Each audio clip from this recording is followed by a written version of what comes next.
Do you feel drawn to learn more about spirituality, witchcraft, and the occult, but feel lost on where to start? Then welcome to Get In Loser, We're Doing Witchcraft, a podcast all about what it means to be a witch and where to get started on your journey. Join us as we navigate through various witchy topics and share what we have learned about the craft. So get in, witches, and let's not culturally appropriate.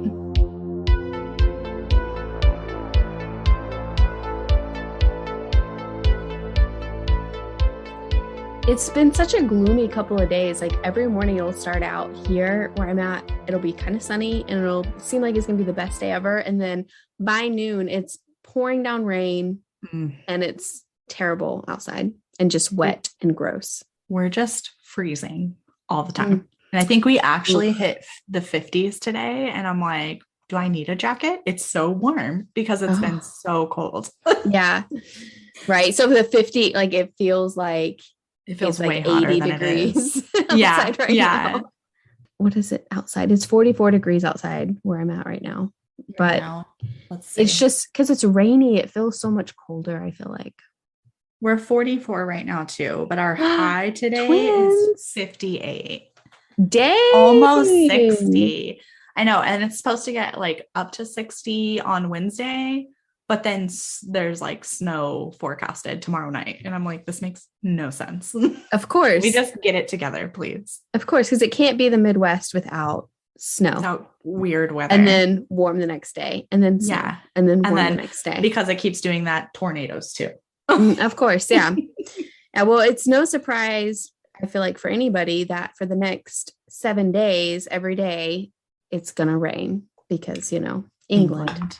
So today we're going to be talking about cultural appropriation versus cultural appreciation, and more specifically, how this impacts our practice as witches or within the pagan community and ways we can practice without appropriation. This is a heavy topic and one that can be uncomfortable for some people. And you may be wondering why this is such a big deal. This just sounds like political rhetoric. But the fact of the matter is, cultural appropriation in witchcraft is rampant, and with the growing popularity of witchcraft and pagan beliefs, there comes along with it a lot of misinformation that needs to be addressed, especially surrounding what is stolen without consent from other cultures. Catherine Gottlieb, I'm not sure if I'm saying her name right, but sorry if you ever listen to this and I'm mispronouncing your name, but she put it best in her thesis surrounding cultural appropriation and witchcraft. The link to this, as with all of our source material, we put in our show notes.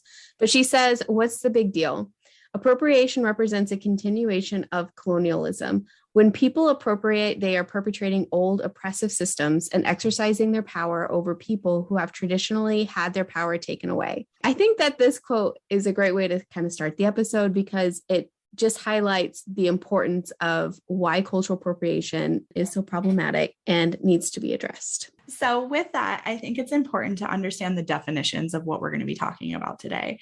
So culture is a complex system of knowledge, symbols, meanings, practices, and beliefs that characterizes a specific group of people in a specific time and place. Cultural appropriation is the act of taking or using things from a culture that is not your own, especially without showing that you understand or respect the culture. It suggests that the person appropriating is in some way more powerful than the group that they're appropriating from, and that appropriation does harm in some way to the group that's being appropriated from as well, if it perpetuates stereotype examples. Some of the research that I was doing on cultural appropriation, they listed as a power imbalance because it's seen as cultural theft, and that there's like a message of entitlement because the colonizer gets to decide what is important, what they are allowed to take, and how others should feel about their taking it. Because the power and entitlement is so ingrained in our culture, it's hard to separate when it's being used. And so that can make it difficult for people to understand if what they're doing is actual cultural appropriation or if it's appreciation. So as far as cultural appreciation, that is defined as when someone seeks to understand and learn about another culture in an effort to broaden their perspective and connect with others cross-culturally. The term cultural appropriation emerged as part of the post-colonial critique of anthropology in the late 1970s and early 1980s. One of the first to write about the issues of cultural appropriation was Kenneth Coates Smith, who called it cultural colonialism in 1976 in reference to indigenous cultures in the Americas. Cultural appropriation changes the traditional way something is practiced because the meaning is changed when the dominant culture takes it without permission. It can prevent the oppressed or indigenous crafters from profiting from their art. And in some instances, it can make it difficult for the oppressed culture to find what has been appropriated for their own ritualistic purposes. So it's important to note that culture is homogenous and it's something that changes over time and place. It's not something that stays the same, even if they have similar practices. Different practitioners of culture in the same time and same place will have different concepts about what their culture actually is. You know, we're all people, we all think differently. Nobody's going to like think exactly the same as, you know, the person down the street. Culture is something that's learned. It's not biologically inherited. And I think this is really important to note because it's a distinction from race and ethnicity. Your race and ethnicity isn't your culture. An example that I found is that like a person, you know, we all have those DNA tests now. You can spit in a tube, mail it in, and they send you like what exactly your DNA is. So if a person gets a DNA test done and the results show that you have X DNA, whatever it is, then they decide they have the right to practice that X culture, but culture is something that's learned. And by learning, we have access to it. So if you didn't grow up in that culture and you haven't learned it, then it's not your culture. We have access to more than one culture through moving. So if you grow up in one culture and then move to another location, you become part of that culture through learning. You can be part of any race, any ethnicity, but belong to a culture dependent upon where you live or where you grew up. One of the articles that I came across, let me look at her name really quick. I have it in my notes. Sabina Magliocco.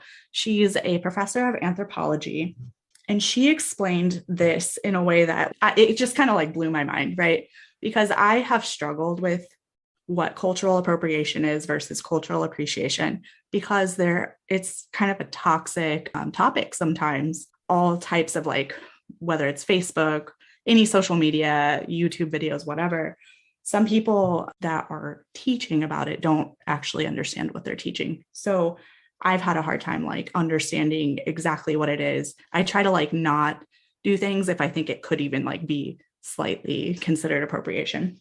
Right. So Yeah. something that she used to describe this is if you have a child born in Korea that ends up being adopted by American parents and they grow up in America, their culture is American.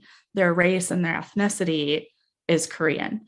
So even though they're Korean, they didn't grow up in a Korean culture. They grew up in an American culture.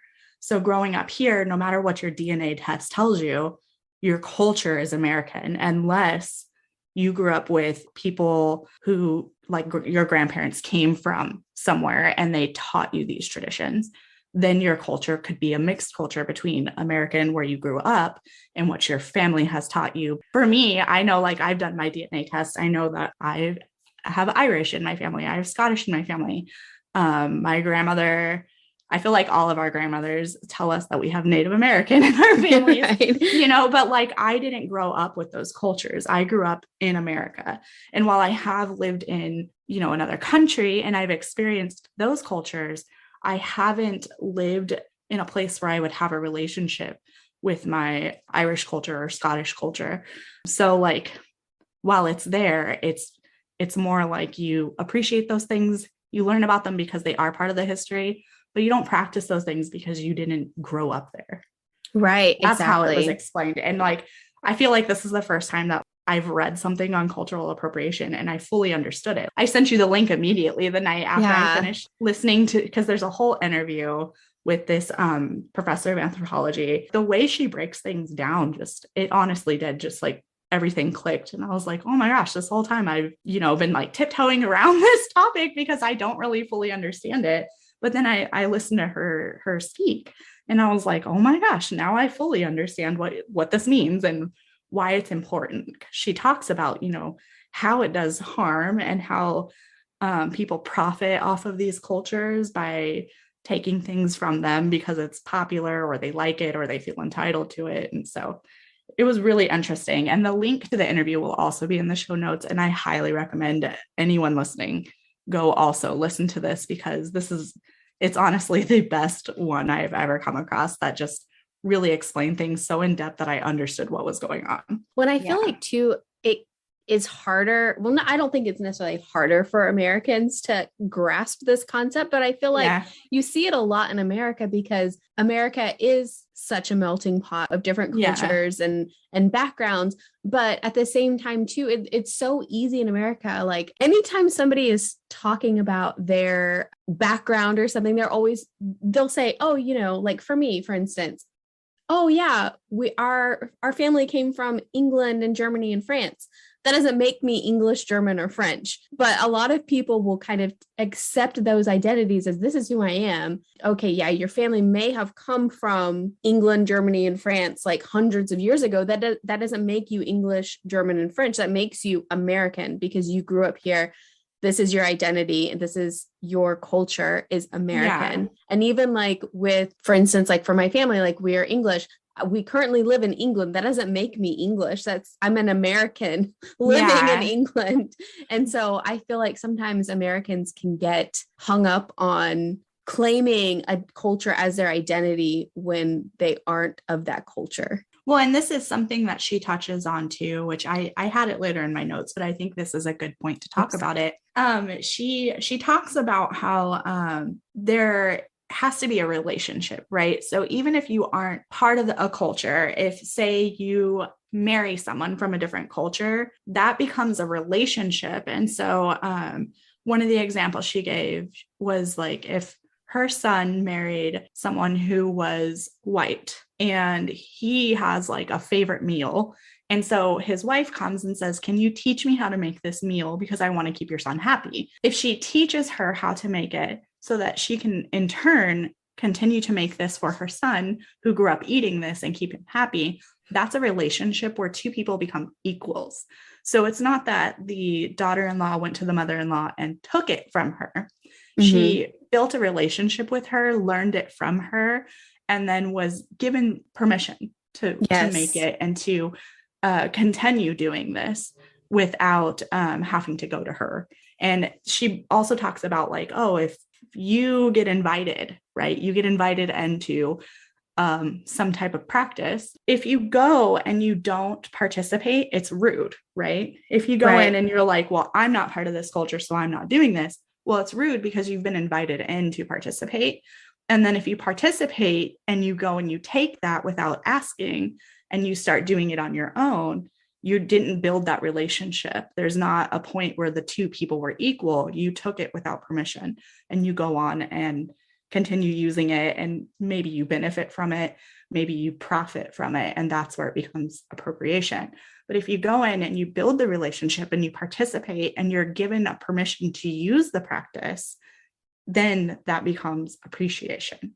That's interesting to note because my husband is Filipino, as you know, and his mom, she taught me how to cook, like literally same scenario, all of the foods that she wanted her son to be able to eat on a daily basis or whenever, because it's part of his Filipino heritage. And that's something that I make for my husband and then for our children as well, because she doesn't want them to lose that connection to their culture, because obviously I'm white.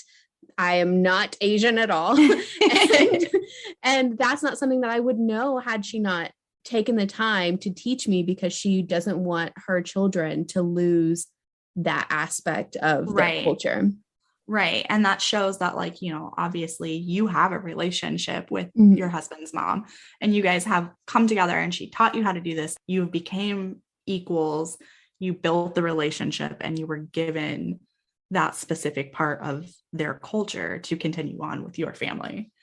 Okay. So going back to where we were before we went on a tangent, there's no culture that is uninfluenced by other cultures. You know, we've lived for how many years as humans on this earth.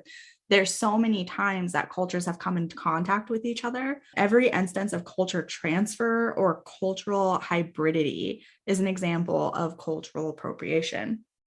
So why does appropriation happen? Appropriation happens because capitalism co-modifies culture. culture is a commodity that can be owned according to capitalism. You can buy cultural foods, objects from other cultures, symbols of that culture's identity. And this does not characterize cultural exchanges before the advent of consumer capitalism. Cultural appropriation is rooted in consumer capitalism and in a Western notion that culture can be owned. So capitalism itself has kind of created cultural appropriation, saying, you know, you go to a grocery store and they have the international aisles, you know, you can buy food from different cultures. You can go, you know, if you're traveling, I've noticed this because we've made a few trips from Illinois to Arizona, where my husband's family like does their Thanksgiving celebrations.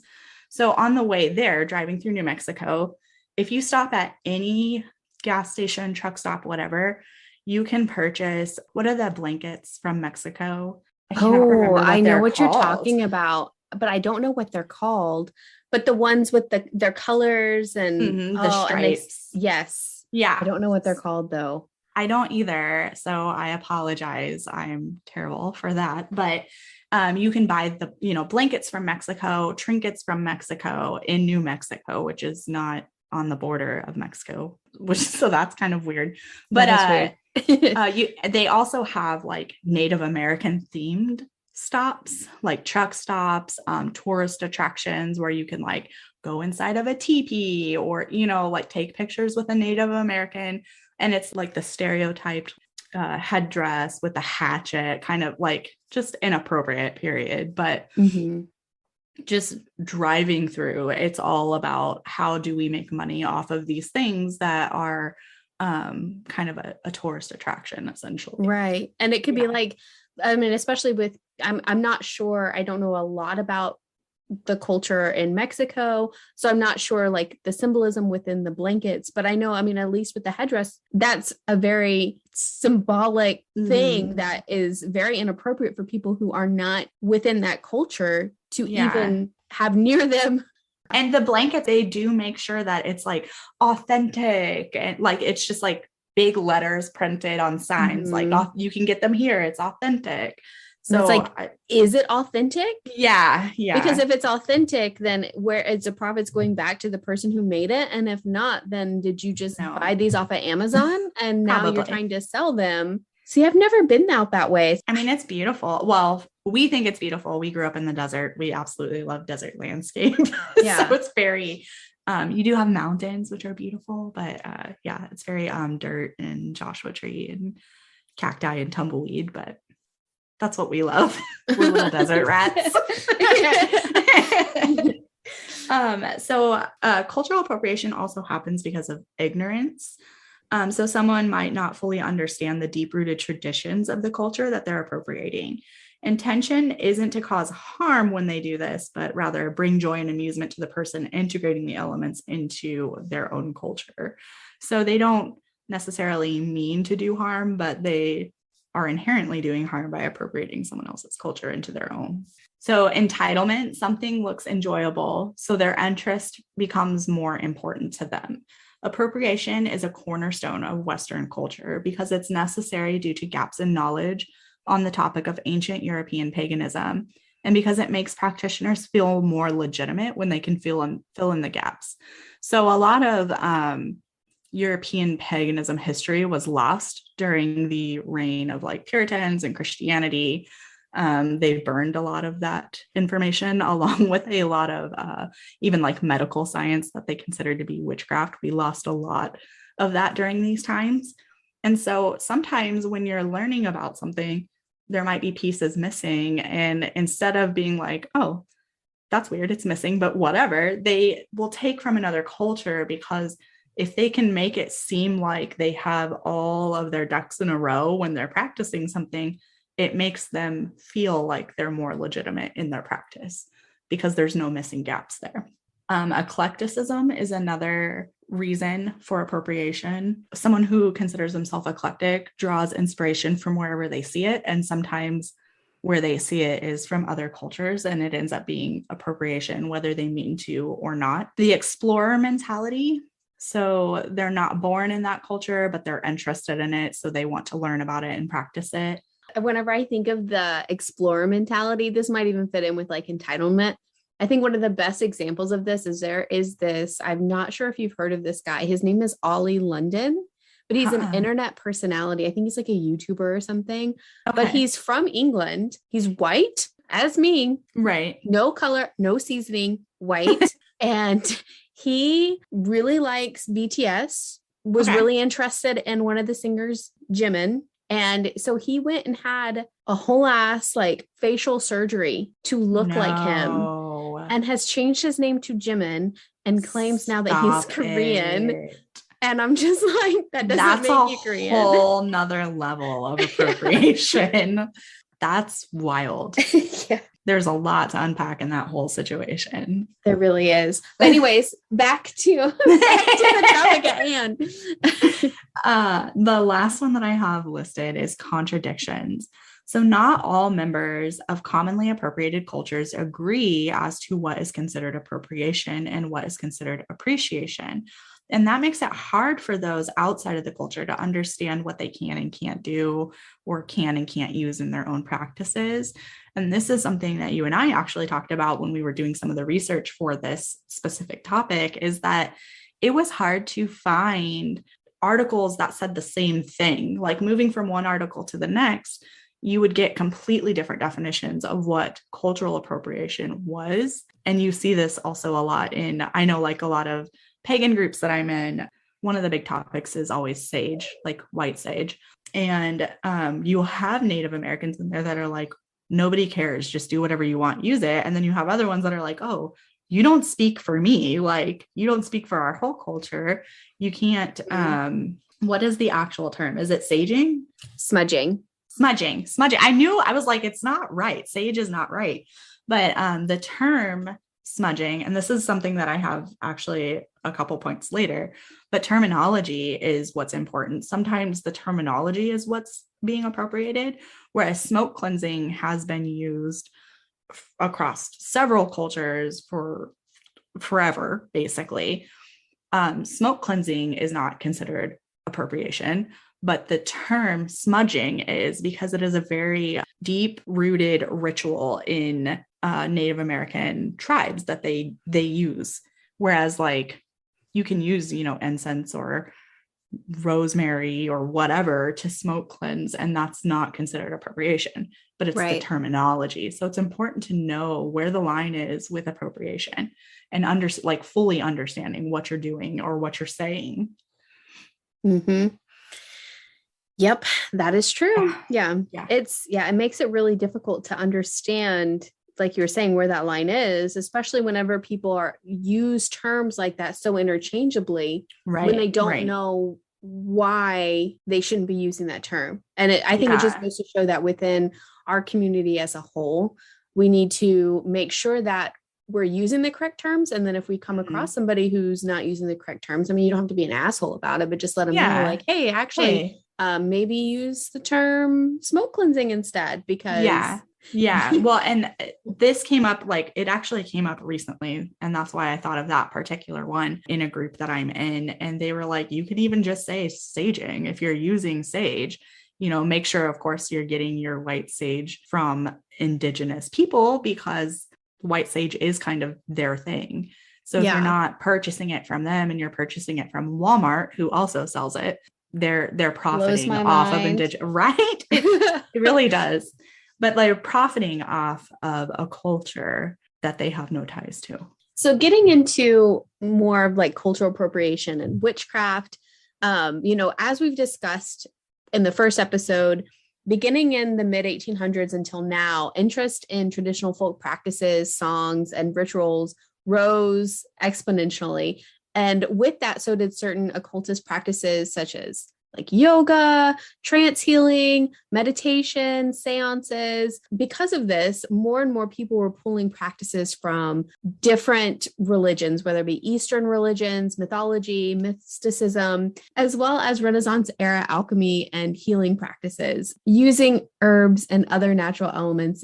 Then throughout like the 1960s and 70s, really until the internet helped unite people, at least in America, I will say, there was a huge rise in occultist and metaphysical bookshops catering to neo-pagan beliefs.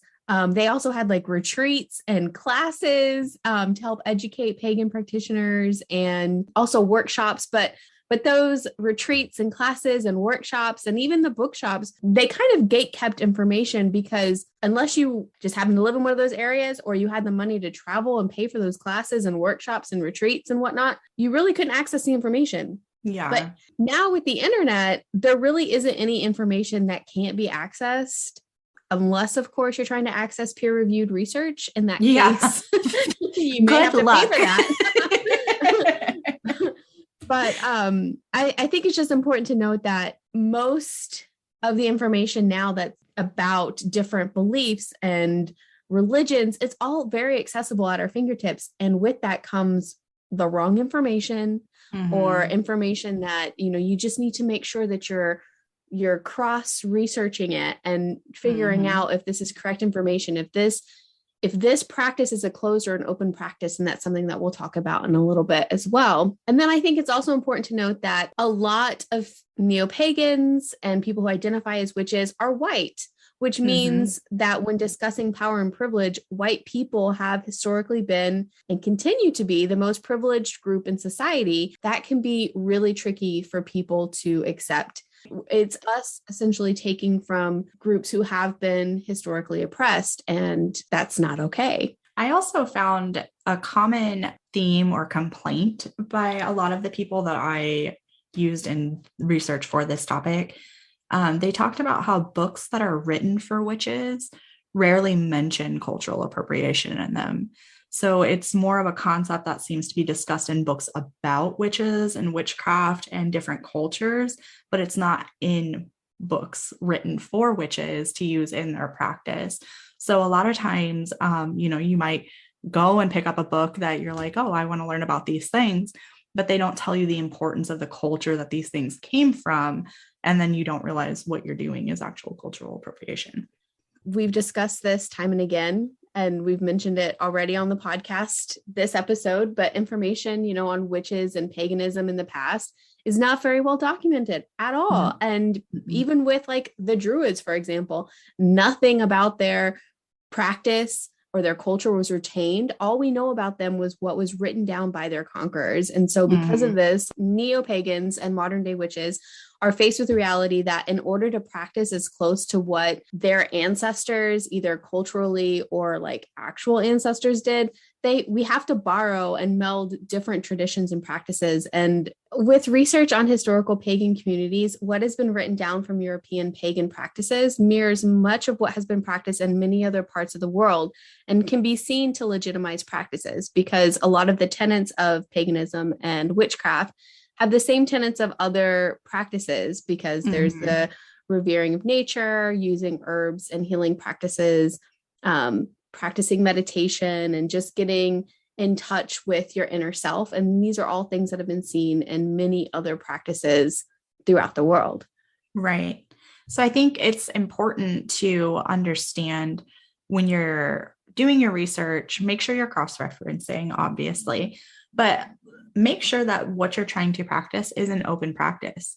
You don't want to do closed practices because they're not for you, right? So open practices or religions are available to anyone to use, practice, or participate in. Closed practices or religions are for that particular culture only. So one must be born into or initiated or invited into that culture to be able to practice. General consensus is that only members of the culture get to decide what is or is not cultural appropriation from those practices. So how cultural appropriation does harm is that it always comes down to power, right? The appropriation always comes down to power. It represents a continuation of colonialism. It perpetuates old oppressive systems, exercising power over people who traditionally had power taken from them, a power imbalance. It shows some amount of entitlement on the person appropriating, and the appropriator decides what's important, what they're allowed to take, and what other people should feel about their taking it. And that gives them absolute power. This leads to a variety of issues for cultures being appropriated and damages the integrity of traditions due to outsider influences and changes. as I've mentioned before, sometimes there comes a point where the person appropriating ends up profiting off of these cultures, and that's not something that should be allowed. It should be illegal, but there's not a lot of legal protections against cultural appropriation. The protections that are out there are very minimal. An example that this comes back to the Professor Magliocco interview. She talks about a situation. It was a story. She had met with a group of Indigenous people during a research paper she was doing. And one of them had told her a story about how, so he was an artist in the tribe. He had a bunch of like just beautiful paintings and other like types of art that he had done. And he had gone kind of door to door in the town to a bunch of different stores to see if they would be willing to carry his art for him and sell it, or if they wanted to purchase it.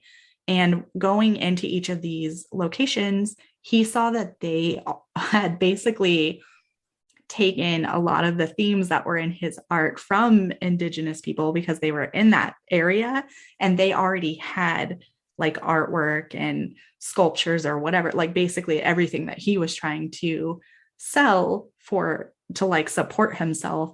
They were already selling something very similar to it, and they weren't part of that culture. So they were profiting off it. And then at the same time, making it so that he could not profit off his own works because they already had a capital on it. Yikes. So with that example, things that we need to remember are like a lot of big brand stores do the same thing. Urban Outfitters has chakra body sprays that you can purchase from them. While chakra is specific to Southern Asia Hinduism and doesn't have anything to do with Urban Outfitters. Sephora, everybody knows Sephora. If you're a girl listening to us, you probably buy makeup from Sephora. They carry starter witch sets. And these starter sets include white sage. And to keep up with the demand of them, because when they first released them, they like flew off the shelves. They started over harvesting to keep up with the high demands and the trendiness. And it was making white sage increasingly inaccessible to Native communities who actually use this in their own practices and rituals. That is terrible. Yeah, I found like a whole article just on Sephora's witch kits alone, and I was like, "Oh, yikes!" Yeah, that is crazy. So we don't have Sephora here, which is terrible. They have them in Europe, but they don't have them in England. But so I've not seen that because I don't think they were selling that whenever we moved over here. But I don't think we have Sephora here either. They might in St. Louis, but I know we have Ulta here. Oh yeah, I think the nearest one is there's a mall, a really big, nice mall with like the bougie stores in St. Louis somewhere. Mm-hmm. The Galleria. I think that's where it's at. So we don't have one here, and I haven't been to the Galleria in forever, so I didn't see them. Yeah. But apparently this was like a majorly known issue for the community. And there's you can actually find several articles on it, just like the over harvesting of sage by Sephora alone. That's insane. Kids. Yeah. It's none of the money, none of the profits went to any like Indigenous cultures. It was all in Sephora's pocket. Of course. So, yeah. Yikes. And I feel like I know you had mentioned Walmart earlier selling sage as well. Yeah. And then I actually saw it whenever I was back visiting this during Christmas in Oklahoma. I saw a Five and Below. They were selling white sage at Five and Below. Yeah. And they were selling all sorts of like witchy like books and everything, which I don't think there's anything wrong with, like, you know, if you want to buy a book from Five and Below about tarot or something, you know, go ahead, but please don't buy your sage from one of these big brand stores. I mean, that money's not going back to the communities that they're stealing this from. Yeah. And it's just not good. I know I'm guilty of it too, you know, like not being somebody who has been trying to learn to be better about it. I've kind of stepped away from just white sage in general. And I use like, you know, rosemary bunches or cedar bunches, those kinds of things. But when I do buy something like that, I do also try to make sure that it's being purchased from those cultures, because it's okay. Like, and that's another thing that she talked about, the professor Magliocco. It's okay if you're purchasing it from that culture. If they are selling it, they're giving you permission, allowing you to buy it, but make sure that you're doing it from that culture so that they're the ones profiting off of it, not Exactly. Walmart or Five Below or Sephora. Yes. Another one that I put it in the notes because I felt it was important to mention is that countless brands like Urban Outfitters, American Eagle, just there, you can probably find this term on a number of like big store brands for clothing, but countless brands use the term gypsy to market boho, like that boho chic look. And it's, that's like a derogatory term.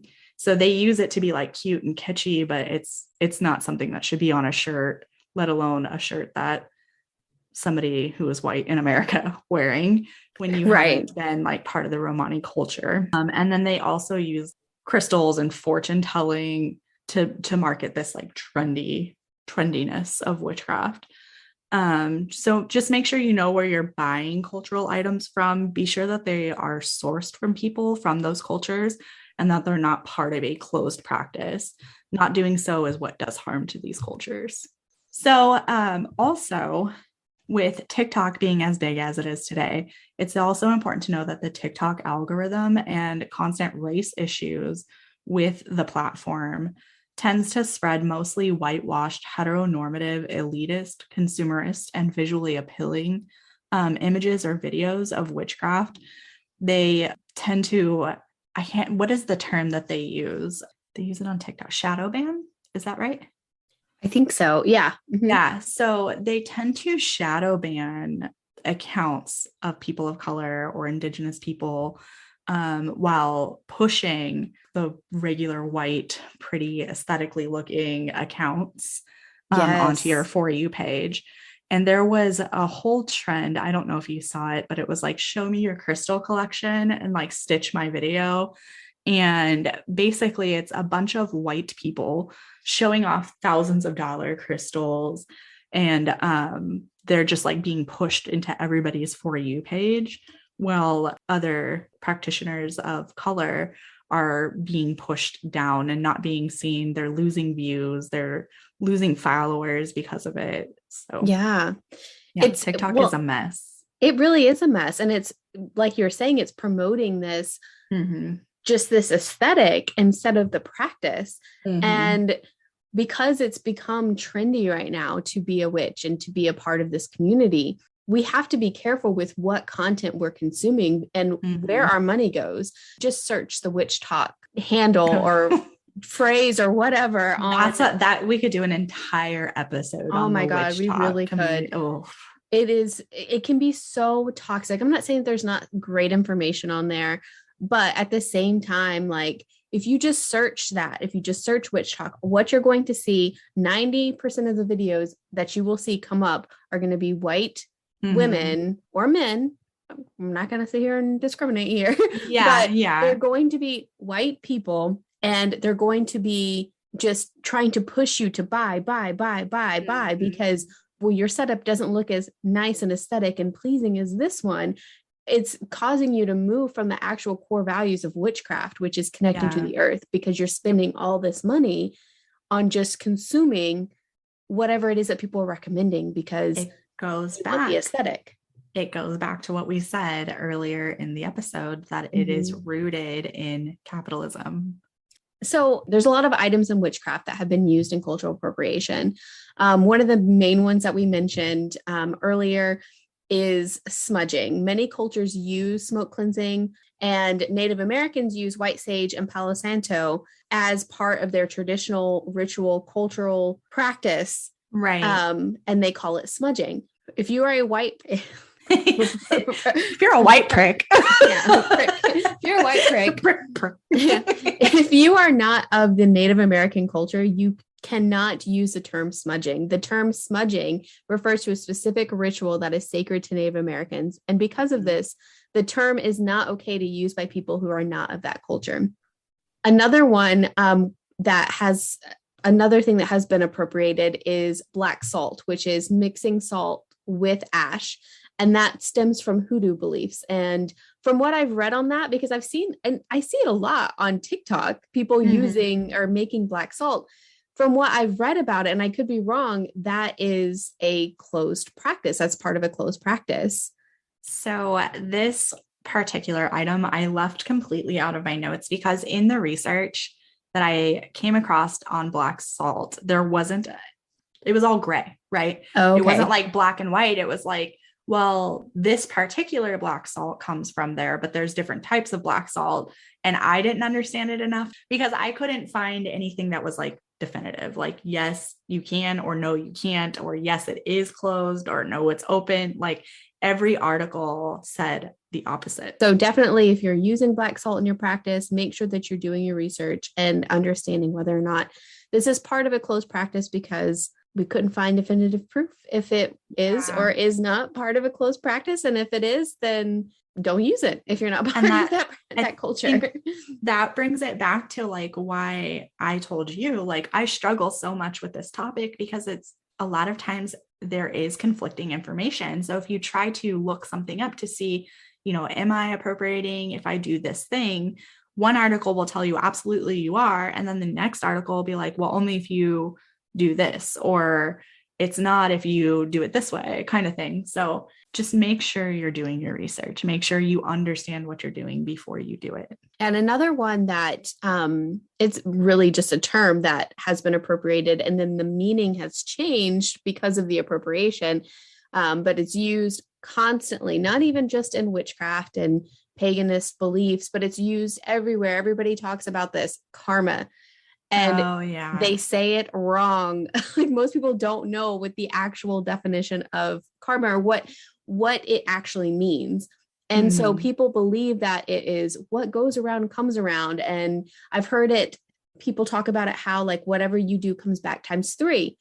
However, the Hinduism belief is actually more complicated than that. And it involves a buildup of either good or bad karma in your life that you take into your next life. Yep. So it involves reincarnation. And so, I mean, if you're going to use the word, at least try to use it correctly, is all I'm saying. Yeah. Because how a lot of people use that word, it's not correct. Yeah. I thought you were going to say spirit animal, because that's another one that the everyday average person will be like, oh, this is my spirit animal, but they don't really know like what a spirit animal is. Right. Yeah. Or like the deep rooted like culture attachment for Indigenous people to spirit animals. Exactly. Yeah. So if you are not Native American, you do not have a spirit animal. Yeah. You may have a Patronus. You may have a familiar if you are a witch and you have a familiar, but you do not have a spirit animal that is completely explicitly to the Native American Indigenous cultures, and you should not be used outside of that culture. And I know personally, I will admit I've been guilty of using that term before I knew like really what it meant to a culture, Right. It's just because it's a common term that a lot of people use. They'll say, whatever like popular thing, person, animal, whatever at the moment, they'll be like, this is my spirit animal. Right. Exactly. Yeah. And I know I've used that as well. And I think all you can do is learn and grow from that, because it doesn't make you a bad person if you didn't know. You didn't know. A good example too. One of mine and my husband's favorite bands, like out there, they used to be called Spirit Animal. And then they found out, like, they didn't realize, what it was or whatever. They were just like, we're a spirit animal. And then when they found out like what a spirit animal was and the like cultural ties to it, they actually changed their name to Record Heat. And they came out and they spoke about how like, we called ourselves that not knowing, but that's cultural appropriation and it's not okay to do that. Like they did this whole like live video on Instagram and everything. They're a fantastic band, but that's amazing. No longer, I have their merch too, that like Anthony has a hat that says Spirit Animal. I have a shirt that says it from when they were Spirit Animal, but they are now Record Heat. Wow. Wow. Yeah. Amazing. So if you don't know this band, go check them out because that is Yeah. amazing. Because there's so many people out there who, whenever they find out that they're doing something wrong, maybe, this is something that they were ignorant to, that they are now learning about, they will not come out and say, I was wrong. No, they're just like, oh, And well, yeah. what is it So the actually fact hurting? that, right, the fact that this band understands that was not okay and it changed it. And I mean, that's just amazing. Yeah, no, they're a fantastic band. I think everyone should listen to them. We love them. Yes. So, as we end and kind of wrap up this episode, we thought it would be good to include ways that you can practice without appropriation or participating in exploitation of any other cultures.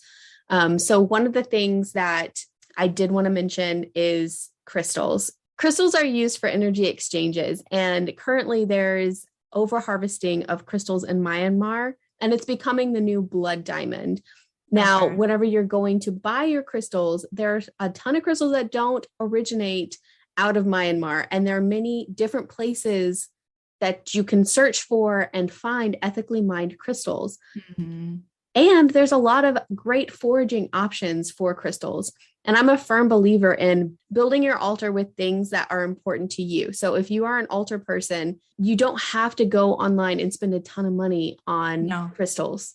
You can forage for things. Like I'll share pictures of my altar, and we'll also have an episode in the future on altar setup and different things like that. But many of the objects that I have on my altar are things that I found while out on walks with my family. So for instance, like sticks and rocks that I felt tied to represent the earth, seashells to represent water, etc. You don't have to spend a ton of money on crystals. You can find things on walks, or if you go on vacation and you're out on a beach and you're like, oh, dang, this seashell looks pretty cool. Pick it up. Like those are all great things that you can use without participating. Spending $1 bajillion. Yeah, spending $1 bajillion or participating in the exploitation of a people, an entire people. To that note, I would just say it drives my husband crazy every time we go somewhere and we go like hiking or walking, and I'm like, ooh, look at this pretty rock. He's like, please leave it. Yes, literally. Please leave it. And I'm like, I love this rock and it's coming home with me. Exactly. It's literally that TikTok sound. You're coming home with me. And I'm just like shoving them in my pockets. I do the same thing. And every time we go on trips, I will always like pick up rocks if I like them. And then I'll go say, if we're at the airport or something, I'm like emptying my pockets and I'm just like, oh, rocks. There's a couple of rocks in here. Or I'll go to pull a jacket or a sweater or something out of the closet and I put my hands in the pockets. There's rocks in here. Like there's rocks in like all of my jackets just from being on vacation with my family in different places and finding a rock that I really liked. And I just had to take home with me. My friend Julia is the same way. And I don't know if you saw my post. I had tagged her in it being like, oh, girls trip. There's a place in Montana and it's like a river or a lake or something, but it's just all these beautiful, colorful stones inside of this river. And I was like, we should take a girls trip here, even though, because we do like haunted, spooky trips together. I was like, even though it's not like a haunted, spooky place, look at all the rocks. And Anthony and Robert were both like, no. And I was like, oh, she was like, I'm going to bring a separate bag just for my rocks and check my luggage. And I was like, I'm going to buy my rocks their own seat on the plane. And like, we just kept escalating to the point that we were like taking both of their trucks, pulling U-Haul trailers to bring home all of our rocks just to annoy them. But yes. But for real though, we're not joking. Right. But also I'm bringing home rocks. Yes. That sounds amazing. I am 100%. I'm 10 toes down for this trip. So it needs to happen because I'm tagging along. Okay. So back to different ways to change up your practice to avoid appropriation or exploitation. Are you wanting to smoke cleanse in your practice, but you're not Native American? Purchase your white sage, as we mentioned earlier in the episode, from a Native American shop. Do not buy your sage from companies that exploit this natural resource. And if you don't know if a company is reputable, I'll give you a hint. It's not Walmart.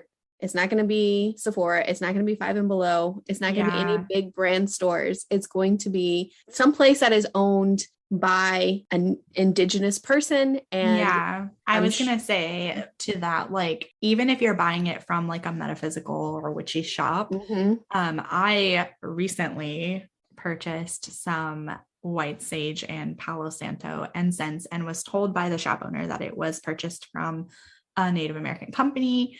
And I was like, I wonder if I can, order this directly from them, kind of cut out the middleman. Looked it up online and it came from India. Oh, great. Yeah. So it wasn't from a Native American company. She didn't purchase it from a Native American company. She ordered it online probably. But now I have I bought a bunch of it because it was one of our favorites. Like we liked the smell of it. And we were like, let's just buy a bunch of it and stock up. That way we don't, if we don't make it back over here and we run out, that way we have it for a while. So now I have a bunch of this. Luckily it wasn't very expensive, but the money did not go to indigenous people. It went to India. That is really frustrating. Yeah. Oh my God. Yeah, I was a little upset about that one. So Native Soul, just for future reference, is not actually from indigenous people, even though it's packaged very well like it is. They tie feathers around the incense, everything. Like it's very appealing to look at, like pleasing. It's beautifully packaged. It definitely looked like it came from a Native indigenous company or peoples, but it did not. Oh gosh, that's really frustrating. And I feel like too, as a shop owner, no shade, but you should know who you're buying from as well, because when you don't know, you're perpetuating the problem. Definitely do your research. I'm sure there's a lot of people too. I don't want to recommend Etsy because I know there's a lot of shady shit that goes on with Etsy, but definitely look for places in your local community where you can purchase ethically But here's another thing too. You don't have to use sage. Like you don't have to use white sage. And, Tiffany, you mentioned this earlier, but you can use rosemary. You can use cedar bundles. You can use garden sage or black sage, which I didn't know black sage was a type of sage. So I did not use those as well. Yeah.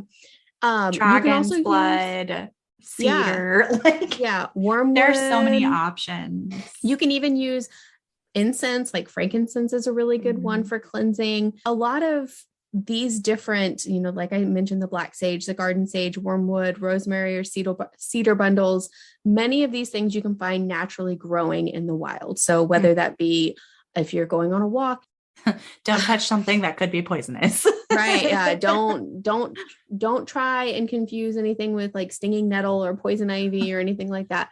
And also don't take from your neighbor's yard. Exactly. Without permission. Yes. Yeah. We keep a lavender bush out front. You could do lavender bundles too. Ooh, I've seen those lavender. Yeah. There was a shop that we went to, I think when we were in Arizona. It was either Arizona or California, but that was like a big portion of their smoke cleanse shelves were lavender bundles, and they would like put different flowers in them and stuff. They were really pretty, but oh wow. Yeah, I love lavender. I didn't know that, so I'm gonna have to try that. So we have in our front yard, we have our front garden. We have we have English lavender that grows in our front garden. And I mean, right now it's just completely dead because it's February in England, but whenever it blooms, I'm totally going to harvest some of that and use it to cleanse, because I did not know that you could do that. I just will harvest it anyway and just like put it sporadically through my house because it smells so good. Smells so good. Yeah, they use the actual like stick portion with the little leaves, and then they'll tie like little flowers in the front of it. The ones that I came across, they were really pretty, and they smell amazing when you burn them. Oh, yes. I'm definitely doing that. Yeah. But yeah. And then just lastly, another great thing that you can do if you're wanting to practice without appropriation and just give back to communities of color is give back to the witches of color who you've learned from. So even if you can't financially buy from their shops or donate money for like readings or anything like that, you can give shout outs or mentions if you've learned something from them, or say if you come across a practitioner on Witch Talk and you really love their spell or their protection charm or whatever it is that they have, share it with people, give them a shout out, give them a mention. That goes a long way, and it helps those voices to be heard, especially when there's all this work that's been done to keep their voices suppressed. The least we can do is try and give credit where credit is due. Put their voices out there. So just remember, just because it's something that you're interested in, it doesn't mean it's for you. Make sure you do your research, make sure you know where you're buying your items from. And then make sure you're not doing something that's a closed practice if it was not you weren't given permission for those things. If you are listening to this and you're like, oh my God, I'm doing everything wrong because I buy my sage from Amazon because it's cheap and this is all I can afford right now. Just know, like, all we can do is learn from mistakes that we've made. And we've all been there at some point. Like, I mean, exactly. I just gave the example of, I bought something I thought was going to an indigenous person, and instead it was, made in India and not by Native Americans. Exactly. Yeah. And there are so many different alternatives, like we've mentioned, for like, especially white sage, because I feel like that is a huge one in the witchy communities, because even here, like in England, there isn't a lot, or at least near me, there is not a lot of metaphysical or occultist shops, but the ones that are here, it's pretty obvious that they buy a lot of their supply on Amazon, unless sometimes they'll have like local businesses where make something and they'll sell that in their stores as well. But most of their stuff comes from Amazon, and it's really obvious that it comes from Amazon, just the way that it's packaged. Yeah. And obviously I don't even think there's white sage in England. Like, I think that, so that doesn't grow naturally. And if you're in a place where you don't have a connection to a Native American culture, or an indigenous culture or anything like that, definitely look at other alternatives that grows naturally in your area. Mm-hmm. Use that instead. Or, you could even I have indoor sage that I grow year round. Yeah. We've actually have renamed it to Rage, because we planted rosemary it was like a planter, 2 sides, and we planted one in each one, and somehow they merged together. The rosemary never popped up until like a month ago, and now they're growing as one plant. That's amazing. So we have a rosemary sage, and we just call him our Rage. The Rage plant. That's amazing. Yeah, you can grow it inside yourself. We have a sage plant as well. It's not doing too hot. I don't know. Might need your help. It's not the right time of year. Okay. Ours he's pretty bare and sad, but when it gets warm, sage does a lot better. Okay, good. Because I'm just like, I don't know how to make you do any better than what you're doing. And you're kind of looking a little bit depressed there in the window, sir. Don't overwater him, and make sure he has plenty of sun. Okay, perfect. Well, I'm doing okay then. He just needs to get warmer so he can thrive and live his best life in my windowsill. I think that pretty much covers it. I'm sure there's a lot more that can be said on this topic. And I think it's, like we'd mentioned before, it is kind of a heavy topic, especially considering when it comes to witchcraft and when it comes to paganism, because there's not a lot of documented history. There is a lot of borrowing. And in the past, when it comes to differing beliefs and beliefs that fall outside Christianity, a lot of people, they don't take us seriously. And so it's hard to establish that legitimacy if people don't take you seriously. And so you want to have that background, like you were saying, and you want to have that history. And unfortunately, because there isn't a lot that's been written down historically, we borrow from other cultures, and it's just kind of melded together. And I think that can be great, but at the same time, we still have to make sure that we're not doing something that continues the oppression of other cultures. Mm-hmm. Yep. And if somebody from a different culture or a person of color tells you that their culture or that part of their culture should not be shared with anyone, they have the right to say it. You don't have a right to contest it.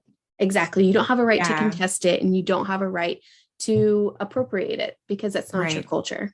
But yeah, I think that's about it. It's everything I had. All right.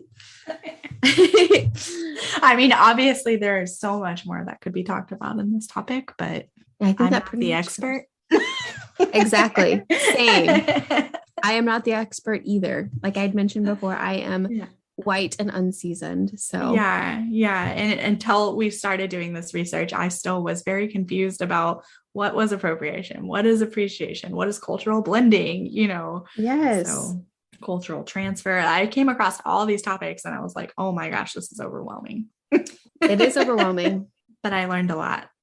Same. Yeah. And I hope that everybody else does too. And I hope it doesn't sound like we're just like preaching and we're saying that we're better than everybody else. And we don't. I am not.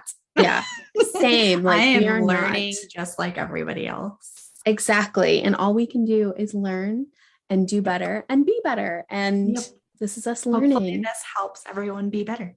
Exactly. Yeah. Including myself. We're always willing to learn and be better people. Be better versions of ourselves. So that's there you go. For.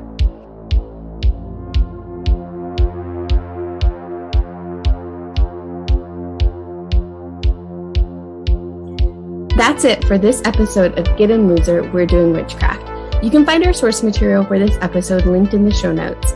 If you love this episode, we would be forever thankful if you leave us a 5-star review on wherever you listen to your podcast. If you really love the show and want more Get In Loser content, check out our Supercast link provided in the show notes or search the Supercast website for Get In Loser, We're Doing Witchcraft. There you can purchase a membership to our podcast and obtain exclusives like getting episodes early, shout-outs on the show, access to our Ask Me Anything forum, our monthly newsletter, a promo code for merchandise, and more. You can also find us on Facebook, Twitter, and Instagram at GetInWitches or email us at weirddoingwitchcraft@gmail.com. Check us out next week where we will sit down and explore mundane magic. Until then, blessed be witches.